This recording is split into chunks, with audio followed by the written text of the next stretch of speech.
When the First World War ended, it was generally agreed that it was the bloodiest war, at least in European history, if not world history at the time. There was a great deal of effort afterwards to try to prevent this kind of global conflict from happening again. And this is the sort of rise, at least in a sense, of the modern discipline of international relations and the sort of contrast between realists and liberals, which continues to define a large part of the discipline today.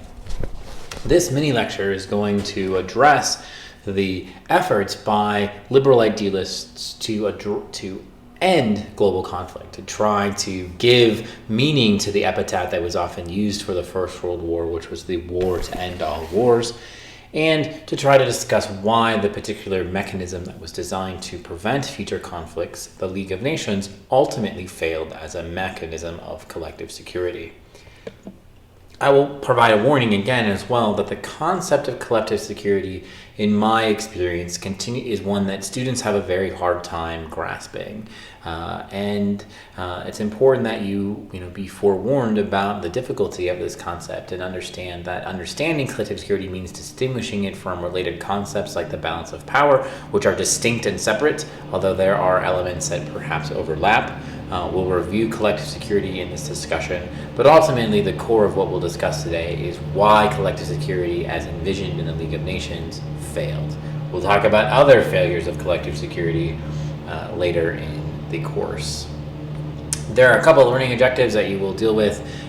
Here's just a few of them with World War II and collective security, but I just wanted to again highlight the main one, which I'll be discussing in this mini lecture, which is defining collective security for you and then helping you to understand or explain why the League of Nations failed to provide collective security for its members or the world.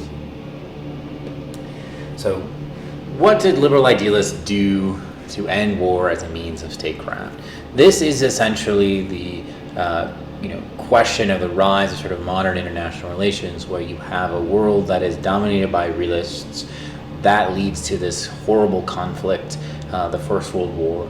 And as it is coming to an end, you have liberals and idealists who really haven't split apart into sort of distinct perspectives yet. And today we have the liberal perspective and sort of the idealist or identity perspective. But after World War I, they were essentially the same perspective still. So they're thinking we have to end war. War is not inevitable. Again, that's the big question you can use to distinguish between these competing perspectives. Is war inevitable? And the realists are like, of course it's inevitable. Liberals say, look how horrible war is. If we keep having wars like this, we're going to suffer a lot. So we need to find a way to end them. So, this idea that wars are inevitable. So there's a lot of different efforts that probably the most influential effort to sort of define or come up with a mechanism for preventing peace, preventing war, and establishing a permanent peace was Woodrow Wilson's 14-point speech. Just as a quick background, in April of 1917, Woodrow Wilson was looking at the conflict in Europe, the stalemate there, and the perception that that stalemate may actually be breaking in favor of the Germans and their allies. And so Wilson went to Congress and asked for a declaration of war against Germany, against Austro-Hungary, against the Ottoman Empire. And he did so largely for idealistic reasons. His main argument was that you had essentially the democracies of Western Europe, Britain and France, Belgium, some of the democracies of a handful of democracies in the East as well, who were basically being threatened by these absolutist monarchs, right? In a sense, democracy was under threat by absolutism, and he wanted to make the world safe for democracy, sort of his own words. And so Congress, did declare war. Famously, Jeanette Rankin, the U.S. representative from Montana, voted against the war, along with a handful of other members of Congress. But overwhelmingly, Congress said, go to war. In January 8th, less than a year later, January 8th, 1918, Wilson was, looking at the fact that the U.S. entry into the war seemed to have tipped the balance in favor of the Democratic side. And it was, generally seen as a sort of a matter of time until the autocratic powers lost. And he went to Congress and delivered a speech where he basically said, this is what I would like the post-war era to look like. Already, given the horrificness of the war, the number of deaths that had occurred, the amount of money that was being pumped into it, people were sort of jokingly, derisively referring to this as the war to end all wars. But some liberal idealists were thinking about this, trying to make that real. So Wilson laid out his 14 points, which sort of explain what he envisioned the world to be. I'll get to those more in a second. In October of 1918, finally, Germany had overthrown, there was a coup overthrown. The Kaiser had been replaced by a democratic government, and they sued for peace, which eventually, November 11th, at 11 a.m., 11 you have the beginning of the armistice and eventually negotiations for peace. But the conditions in which the Germans had agreed to surrender it wasn't unconditional surrender. It was conditioned on the idea of implementing Wilson's plan for peace. So what was Wilson's plan for peace? Wilson had 14 points that he laid out, basically 14 specific elements, some of which are really important and some of which are really just specific to the end of the conflict and largely are not super important in the long term. The first thing that Wilson laid out in his 14 points was the elimination of secret treaties. As you've read in your textbook and as we've discussed perhaps in class about the causes of the First World War, one of the major explanations is simply that there was a lot of misperception about what alliances existed, what obligations states had been given to each other. And so as a consequence, there was a lot of mobilization that was unexpected by various actors. So Wilson felt that if you eliminated treaties and basically, eliminated secret treaties, basically made sure that any agreement that states had would be open so that other states would see them, it would help to reduce the likelihood of sort of misperception and accidental mobilizations. If you assume that everyone's going to mobilize, then maybe you won't in the first place, right? The second, long and major tenet of U.S. foreign policy was promotion of freedom of the seas, and allowing for international waters to be freely traversed by all nations. Third, something that is not super important in the context of what we're discussing today, but will become much more important later on, is Americans' advancement of the idea of free trade, something that we felt would benefit us to the detriment of the British, who at the time were still, sort of the largest industrial sort of economic power in the world, quickly to be replaced by us. But free trade was seen as being a way for us to compete effectively with them. And so Wilson basically made free trade become a major buzzword. A fourth major goal of his project for peace was the idea of disarmament, trying to limit the amount of weapons that the various powers had. Again, the idea was that they were all trapped in this sort of arms race as a security dilemma. If people started reducing the amount of weapons they had, then there would be less likelihood that you would have a conflict erupt. So the arms race would be eliminated. Fifth, he wanted to address the sort of elephant in the room at the end of the end of the First World War, which was the distribution of colonies around the world, and sort of the fact that there were a number of colonies that were asking for independence. A large part of this was his belief in a concept known as self-determination, which so that people should be allowed to determine their own political and economic fate rather than being controlled by distant parties. And he had a few other ones again, which were largely just about sort of fixing Europe after the conflict, letting the Russians decide, what they wanted to do about their revolution, restore Belgium, who had been invaded by the Germans, give France back, the territory that it had lost from the Prussians in 1870, do some adjustment to Italy's borders, make sure that Austria-Hungary survives as a state, something that did not happen. Fix the Balkans, which anyone who knows their history knows we still haven't done that. Establish a secular Turkey, which does eventually happen. Bring back Poland, which had been destroyed several decades earlier as being divided between major European powers. So bring them back. But most importantly, in the end, in terms of really shaping the structure of international relations post-World War I, is his 14th point, which was his call to create a League of Nations that would be open to all states, in which states would be able to raise issues of concern, debate, challenge the problems that are facing them, and to form a mechanism for collective security. So the League of Nations was, at its very beginning, seen as a mechanism for ensuring the safety and the security of all nations.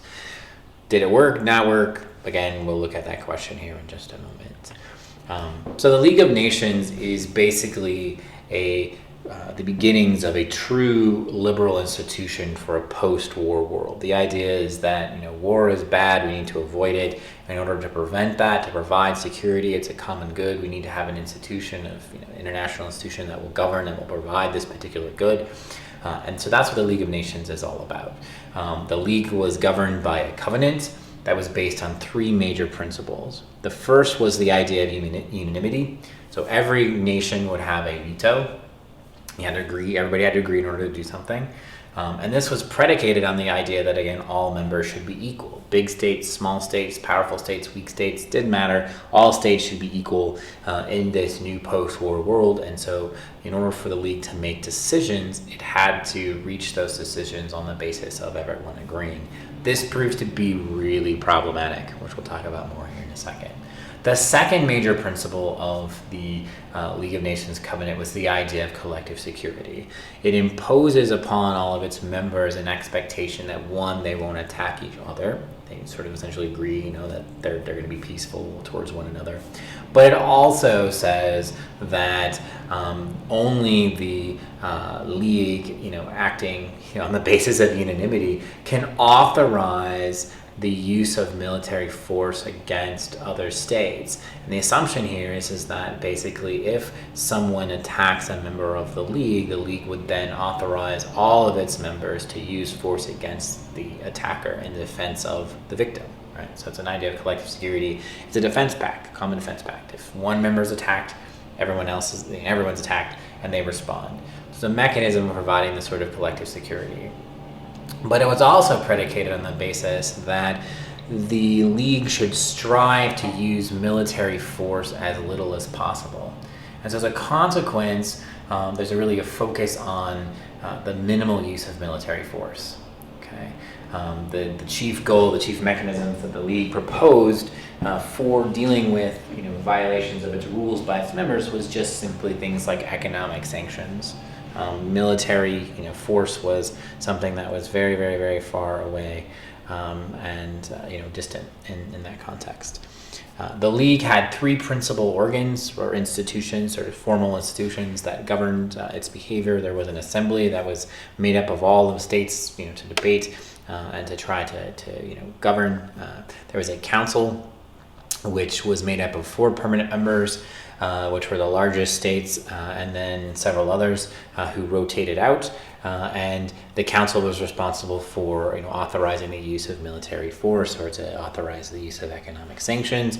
And then there was a permanent secretariat, which was very unique for international institutions to have a permanent core of foreign service officers, diplomats, people who were tasked specifically to this institution and whose job it was is to run its day-to-day operations and to carry out sort of all the bureaucratic functions that the League began to perform for states and for itself. So the institutional structure, is something that has essentially been copied by almost all international institutions of any major scope sense. So it's an important, from that standpoint, sort of a blueprint for how international institutions have operated structurally. Some of the principles, though, upon which it's based, have been changed or modified over time.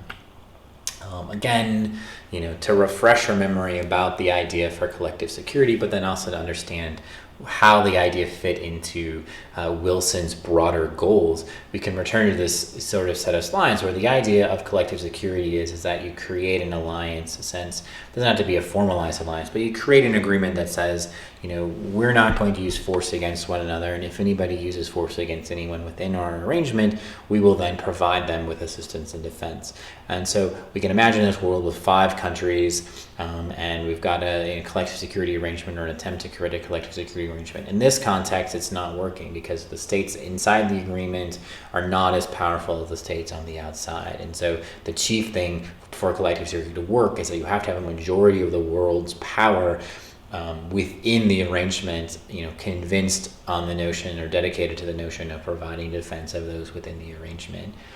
So collective security, the purpose of the League of Nations was to try to get, by opening it up to all nations, enough countries within the League that it would have a preponderance of power, right? So it would have enough power that it would then be able to defend, all states against any, threat that was external to the collective security arrangement. In the long run, in Wilson's vision about how this would work, and again, the idea is that the League of Nations or the collective security arrangement would, be impartial and would then, just essentially align itself against whoever the biggest threat was, not the biggest power, but the biggest threat. It would be flexible, and in the end, eventually, most states would realize, hey, we should get into this arrangement, and so you would have, everybody inside, right? It'd be truly universal. Everyone would be inside. And then the really important thing, sort of the next step where you get to the sort of logic that Wilson was trying to get in terms of the long-term, prospects for peace, is that if everyone's inside this arrangement, then it provides an incentive for states to begin to disarm, because it doesn't matter how many weapons they have, what level of power they have relative to their neighbors, because everyone's included within the collective security arrangement. Then states are going to be pursuing, absolute gains, and, power is not going to mean the same thing. So you might get an actual reduction in the amount of weapons that exist within the international system. So the goal of collective security in the League of Nations was one, is again, obviously provide collective security, but in the long term, its goal was to provide a mechanism or a level of trust where states could begin to disarm. So you have less weapons in the system, and if that means potentially less conflict, or conflict that's less deadly. The 14 points and the sort of subsequent reaction to them really fundamentally changed both the institutional structure of international relations, which is where the liberal sort of focus is, as well as the sort of normative structure of international relations, the rules of the game, which is where the identity perspective really focuses. And again, the identity and liberal perspectives really haven't separated yet at this time. They're still very fused together. But as they separate over time, they begin to focus more on the other sort of, these sort of different characteristics. The institutional structural change is that there's a number of disarmament agreements that are reached relatively quickly under the League of Nations. So it seems to be working in the sense that it is actually convincing states to change their behavior in an active way. The Washington Naval Conference, which lasted from 1921 to 1922, was very successful at limiting the size of global militaries and sort of delayed in many ways the sort of global arms race at the time, which was largely driven by the size of navies, but it had some problems, largely that it did nothing to do to limit the number of carriers that ships could have, aircraft carriers, which eventually become the dominant ship. But in the 1920s, it was still very much the thinking of like battleships were the thing to do, and so there were limits on how many battleships the different states could have, and the way again to reduce that sort of arms race. There was also the Kellogg-Briand Pact in 1928, which actually renounces war as an instrument of policy, but there were so many reservations to it that it didn't really do a whole lot. But it was still, sort of the sort of high point in some ways of idealism in the sort of post-war period, where you basically have states renouncing war, which is again the ultimate goal of liberals is to get states to stop fighting wars. And so they have this document toward a state sign it and say we won't do this. War becomes less legitimate as an instrument of foreign policy. It hasn't completely gone away, but it has been limited to some extent. And that's the beginning sort of this limitation. There's also a shift in the normative structure of international relations, the ideas that guide our behavior or sort of expectations. And one of the biggest ones is the idea of self-determination, which was not Wilson's sort of notion or idea, sort of goal, but the principle of self-determination, this idea that nations of people should be allowed to determine their own sort of political, economic, cultural destiny, basically lays the groundwork for the, proliferation of new states, which begins really, actively after the Second World War. But, it begins in that sort of interwar period. We have all these new states, and those in turn then lead to all sorts of new conflicts. So, the League of Nations, really fundamentally changed things. The 14 points really fundamentally changed things, but it isn't all necessarily in the direction of creating peace. But the world is very different after Wilson than it was prior to Wilson. So, as you can probably tell, given the fact that the Second World War is without question the most horrific war in human history, the efforts to prevent the next big war after World War I, which at the time again was arguably the most horrific war in human history, at least in European history, clearly failed spectacularly. What went wrong, right? In other words, what was the main problems with collective security that prevented it from being successful, at least in the League of Nations? For realists, the main challenge or problem with the League of Nations is that the ideas and sort of institutions that were, proliferating and spreading in that ordinary period are essentially irrelevant to the big picture, because they don't affect the distribution of power. Right? In the end, institutions, ideas, they don't change the fundamental reality of who had power and where that power was. Germany was still encircled again, just like it had been, previously, and it used its diplomacy, to advance its interests, expand its power. Had made a number of non-aggression pacts with various countries, which gave it time to sort of breathing room. It began to take provocative steps like remilitarizing the Rhineland, which was specifically forbidden in the Treaty of Versailles. It annexed Austria. It essentially annexed the Sudetenland, which was the western province of Czechoslovakia. In the east, you have Japan rising as a major power and challenging other states, and the League of Nations really had no capacity or ability to affect those events. And so as a consequence, you have just changing power structures leading to conflict. The liberal idealist perspective really begins to split apart at this point. It really splits apart largely after the Second World War, but you begin to see, a sort of change in thinking about what's happening. For liberals, the focus was largely on the structure of the League of Nations and why that structure did not facilitate good collective security. For the idealists, in any perspective, is really about how the League of Nations actually, and sort of less the League of Nations, but more the 14 points, really unleashed a wave of nationalism. And so you have the kind of radical ideas at the time, like self-determination, free trade, that actually began to exacerbate tensions and lead to more conflict. So, one's an institutional explanation and one is an ideational explanation, and that's really where they begin to split apart. It was, they were united in the belief and this was a good thing to do, but once it happened, they're kind of like, wait a minute, it's not working. Why? Oh, because, and they have sort of different reasons. So liberals' primary blame is on institutions. There are several really severe institutional failings of the League of Nations. One is the great powers, several great powers didn't join, and that really undermined this notion of the preponderance of power. The U.S. never joined. The Soviet Union only joined right at the very end. Before the Second World War. So as a consequence, there's a problem. There's also the issue of Germany and Japan withdrawing. They were part of it, and then they, other members would be like, stop being so bad. Germany, and Germany and Japan were like, well, why should we be part of this organization where people tell us that we're not cool? We'll just leave. So they left, and then again really weakened the capacity of the League to really do anything. Not that it was doing anything when they were members either. So great powers not being a membership, preponderance of power pretty much, most of his time didn't really have it.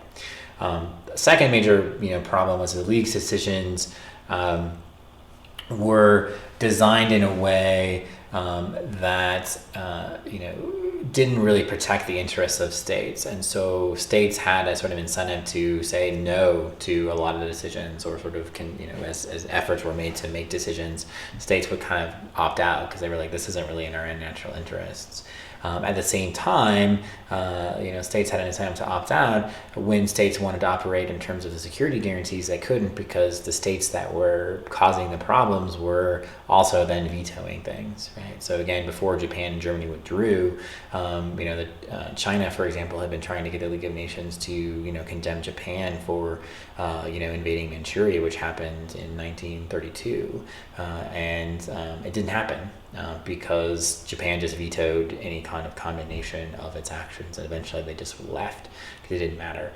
They didn't see it as being important to be a member. But when you're trying to punish a state which has the ability to say, we don't accept this punishment, and then the league's rules say they can't do anything about that, it's a major fundamental problem. So unanimity proves to be a true Achilles heel, because you can't punish someone if they have to agree to the punishment. And ultimately, the league collapses because aggressive states simply aren't deterred. Collective security is not working. The big things are Italy invading Ethiopia and Japan invading Manchuria. So the league collapsed because everyone's kind of like, well, if you can't stop these conflicts, then what's the point? So the league collapses, and then very quickly afterwards, the Second World War happens. Idealists, on the other hand, blame nationalism, which is something we'll talk about, again, off and on throughout the semester. But nationalism really becomes problematic in the interwar period because of this idea of self-determination that Wilson sort of injected into international discourse. Most states became more nationalistic and militaristic in the interwar period, not less, which is the exact opposite of what the League of Nations was trying to achieve. States attempted to ally themselves with ideologically similar states. This had sort of mixed results. So you have sort of this continuation of the World War II, sort of a World War I kind of alliance of democracies on one side and autocracies on the other. The principle of self-determination and sort of the militism that sort of came along with it was particularly acute in Eastern Europe, where sort of the emergence of all these new states, the restoration of Poland, Czechoslovakia, Austria, Hungary, separate countries, Romania, the Balkans, Yugoslavia, all these countries in sort of Eastern Europe really cause a lot of problems in the long term. They're being very aggressive towards their neighbors, threatening, and you have an incapacity and willingness to sort of deal with those issues. And in the end, the more aggressive nationalisms, particularly sort of the fascist nationalisms, led to a number of conflicts. And the League basically, failed because it treated every nationalist claim with equal value. So if you had, two countries, claiming, control over a third country, the League, treated all three claims as being equal. And that's just not a way. By refusing to take sides, in effect, it wasn't able to have any kind of meaningful influence on the process. So its neutrality was significantly compromised its abilities as an institution. In the end, the League of Nations failed. There is one alternative explanation for the failure of the League of Nations, which sort of a revisionist explanation, and one that I think is important to sort of highlight, because it comes up in a number of contexts. But one of them is a notion, is the notion of something called American Exceptionalism.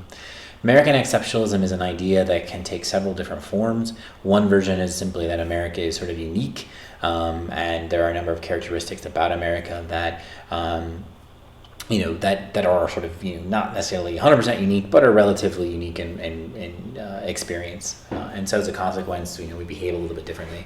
But there's another version of American exceptionalism, the one that really matters from an identity perspective, and that is this notion that America believes, right, it has an idea, a perception of itself as being unique because of its history and its institutions. It has a unique destiny in the world.